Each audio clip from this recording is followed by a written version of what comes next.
The style. Makes all the difference in the world. We have to recognize this. I love the titles these fellows come up with. This one was in USA Weekends called Take Two Tunes and Call Me in the Morning. This man has 2 MDs. He's a musical doctor and a medical doctor. He has both MDs. He conducts the Honolulu Symphony and the Hong Kong Symphony. He's also a medical doctor.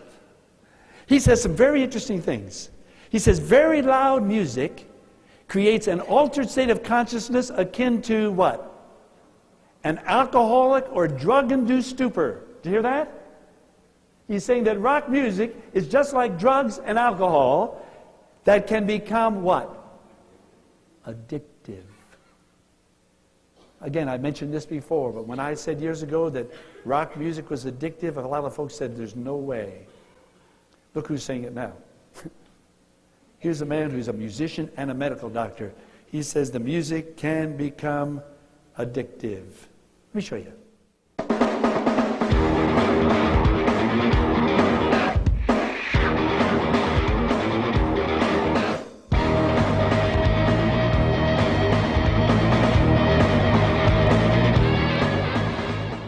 You say, why are you playing that in church? It really shows it up how bad it is when you play it in church, folks.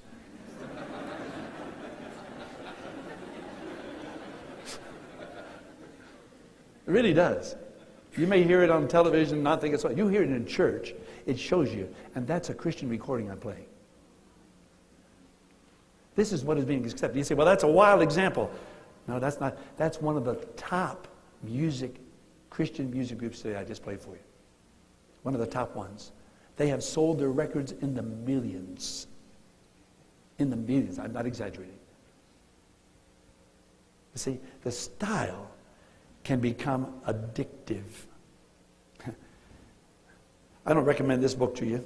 Somebody told me about it. Mickey Hart. A book called Drumming at the Edge of Magic. Mickey Hart is the drummer for the group called the Grateful Dead. But this man has done a study of drums. He even has an instrument he calls a damaru. It's made from a human skull. He says, I can't even touch it. He got rid of it.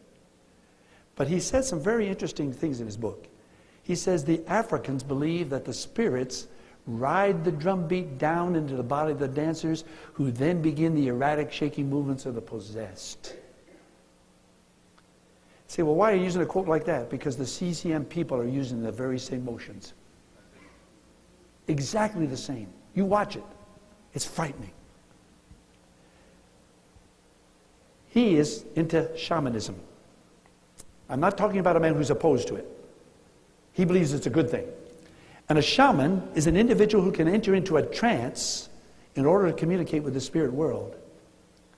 And this is what he believes he's doing in his concerts. He believes he's being taken over by other spirits who are doing the music through him. He even has an instrument he calls the beam.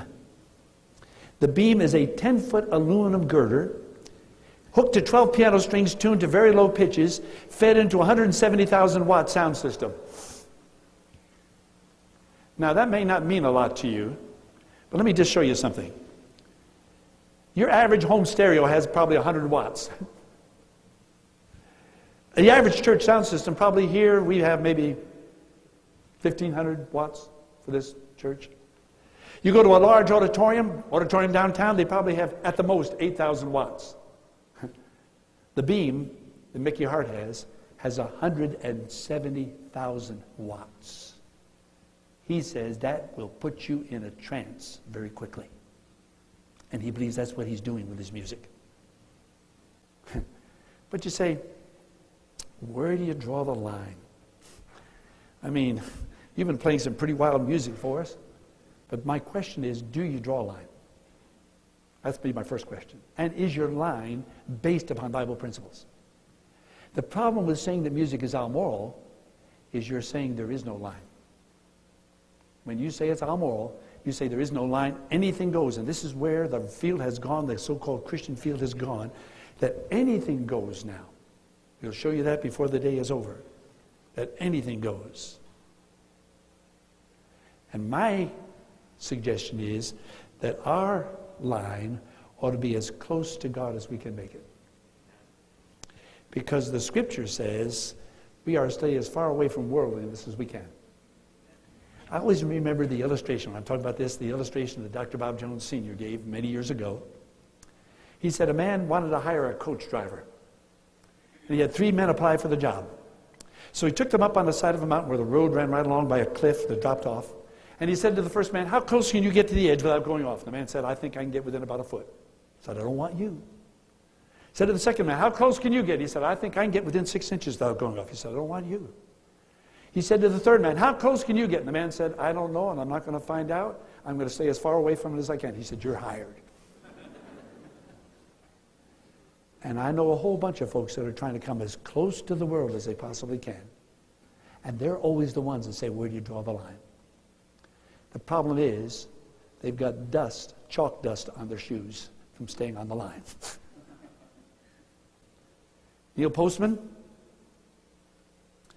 Amusing Ourselves to Death, an excellent book. Very easy reading, by the way.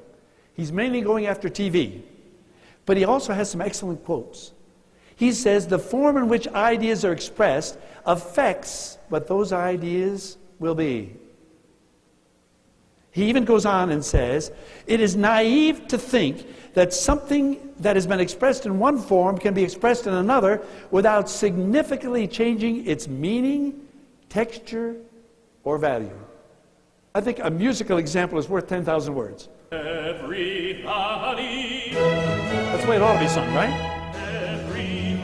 That's the way we'd like to hear it. But there's another version of the Messiah out now that sounds like this. Everybody,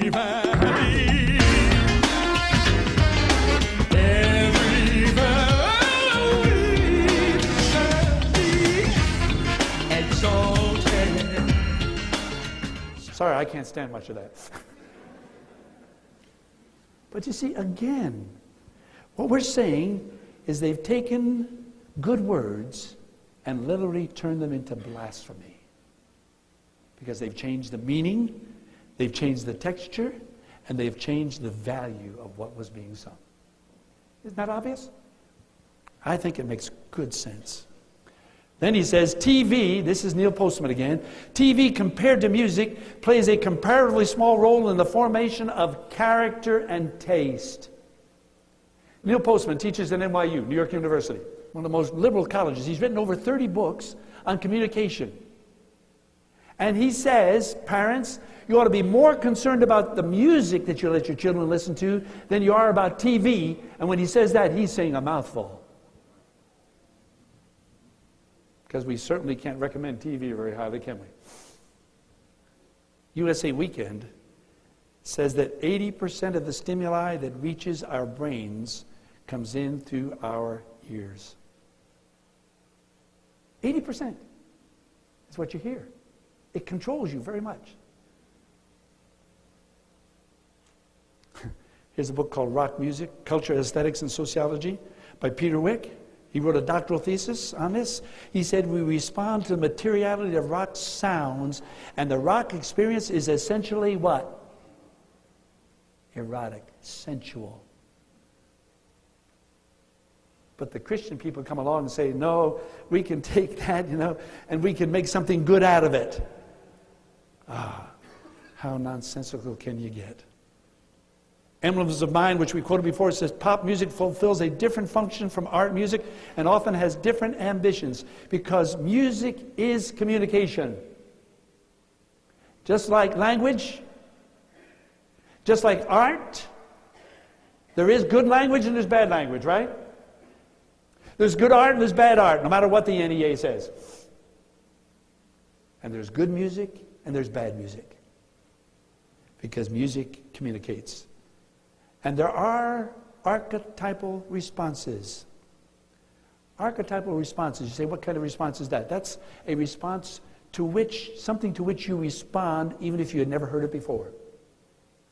People who went to The Exorcist, the film The Exorcist, many of them came out of the film theater saying they felt like they were being eaten alive. You say, why? Because in the ultrasonics and the ultrasonics are sounds that are above your hearing range, the infrasonics are sounds that are below your hearing range. They put the sound of screaming cats If you never heard that before, it would frighten you. It's an archetypal sound. And there are archetypal